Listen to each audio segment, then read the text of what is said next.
Manajemen PT Nusa Halmahera Minerals menyampaikan terima kasih kepada Komisi Pemberantasan Korupsi terkait proses pengusutan kasus dugaan suap perizinan, pengadaan proyek serta jual beli jabatan di pemerintah Provinsi Maluku Utara yang menjerat Gubernur nonaktif Malut, Abdul Ghani Kasuba. Rara Dodo Lawolo, perwakilan manajemen NHM, menyampaikan bahwa pihak perusahaan siap untuk mendukung upaya KPK dalam proses penyelidikan dugaan kasus tersebut sebagai saksi. Sebagai bagian dari masyarakat Maluku Utara, kami sangat mengapresiasi langkah KPK untuk mengusut dugaan kasus-kasus tersebut. Kami harap penyelidikan atas dugaan ini menjadi langkah awal KPK untuk bersih-bersih dan memberantas korupsi di Provinsi Maluku Utara dan di Indonesia, ujarnya. Sebagai bentuk dukungan NHM terhadap KPK di upaya bersih-bersih ini, NHM siap jika diperlukan keterangan perusahaan sebagai saksi, di mana sebagai informasi bahwa NHM memulai operasionalnya di Malut lebih dari 20 tahun yang lalu. Perusahaan resmi memperoleh kontrak karya dari pemerintah Indonesia tanggal 28 April tahun 1997 untuk mengelola potensi emas di Malut, lanjut Rara.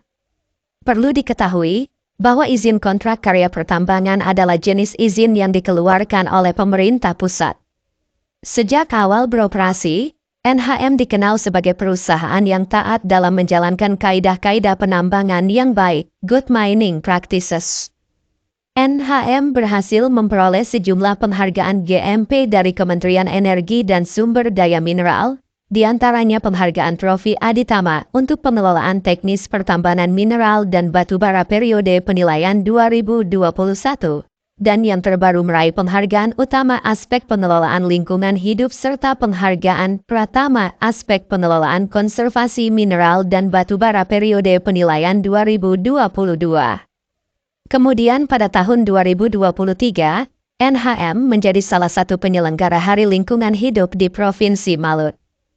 Presiden Direktur NHM, Haji Robert Nitiyudo Wahjo, mengatakan pihaknya berharap langkah bersih-bersih KPK di Provinsi Malut ini menjadi pelajaran dan preseden yang baik bagi pejabat pemerintah daerah dan pelaku bisnis lainnya, agar taat hukum dan tidak mengorbankan lingkungan serta masyarakat hanya demi semata-mata mencari keuntungan jangka pendek. Saya pribadi sangat berterima kasih kepada KPK, dan ingin pengusutan kasus ini jadi pelajaran bagi kita. Korupsi ini dampaknya amat luas. Mereka yang memperoleh izin dengan menyuap, pada akhirnya berlaku serampangan terhadap lingkungan dan masyarakat. Pejabat yang disuap ini pun sejatinya mengorbankan negara dan rakyat. Ini jelas sangat merugikan kita semua. Pungkas Haji Robert.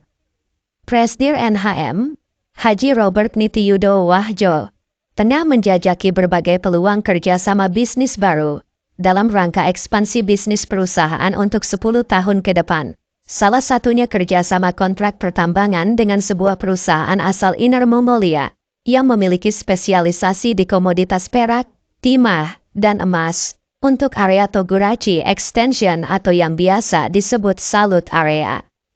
Sebagaimana diketahui sebelumnya, NHM juga telah bermitra dengan PT Aneka Tambang Tbk, Antam, dalam menjalankan bisnisnya. Ekspansi ini akan semakin memperkuat jejak langkah NHM bersama Indotan Group, yang saat ini telah memiliki operasional tambang emas di Saudi Arabia. Sekali lagi, terima kasih KPK. Saya sungguh berharap pengusutan kasus ini bisa jadi awal, supaya pihak pemerintah daerah dan pelaku bisnis bisa fokus dan semakin memahami tanggung jawab mereka, tidak hanya untuk mencapai keberlanjutan bisnis NHM, tapi juga keberlanjutan kehidupan dan masa depan dari seluruh karyawan, masyarakat lingkar tambang dan Maluku Utara. Izin yang diberikan oleh pemerintah pusat, sejatinya adalah bentuk kepercayaan yang harus kita kelola sebaik-baiknya, ungkapnya.